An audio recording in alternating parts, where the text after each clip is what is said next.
তোমাদেরকে একটা সতর্কমূলক বার্তা দেওয়ার জন্যই মূলত আমার আজকের ভিডিওটা। আজকে 2 দিন থেকে আমাকে কিছু কিছু আপুরা নক দিয়ে বলতেছে, আপু অন্য পেজে এত দাম দিয়ে এই সেম প্রোডাক্ট সেল করা হচ্ছে, আপনি কিভাবে এত কম দাম দিয়ে সেল করতেছেন।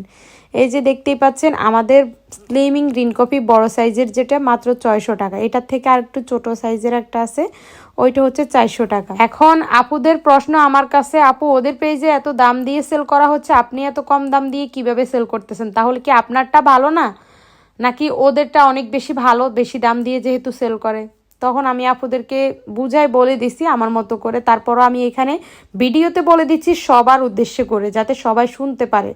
কে কত টাকা দিয়ে প্রোডাক্ট সেল করে সেটা একান্ত তার ব্যক্তিগত বিষয়। আপনি কাস্টমার, আপনার চিন্তা ধারণা, আপনার জ্ঞান বুদ্ধি আল্লাহ তাআলা দিয়েছে। আপনি আপনার প্রোডাক্টটা কতটুকু ভালো পাচ্ছেন, কত টাকার ভিতরে রিজনেবল প্রাইসের ভিতরে পাচ্ছেন কিনা, সেটা দেখার দায়িত্ব একমাত্র আপনার। যে সেল করে ওর দায়িত্ব না।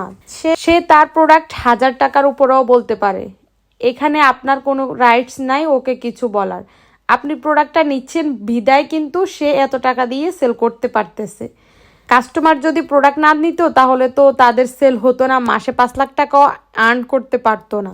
তো কাস্টমার আপুদের উদ্দেশ্যে বলবো, আপনারা যেখানে ভালো মনে হবে, কম টাকার ভিতরে পাবেন, ওইখান থেকেই সাজেস্ট করবেন। যেমন ধরেন আমরা যখন বাজারে যাই নর্মালি বাজার করতে, তখন কিন্তু যে দোকানে খুব ভালো মানের প্রোডাক্ট রিজনেবল প্রাইসের ভিতরে পাই, আমরা ওই দোকানে বারবার যাই।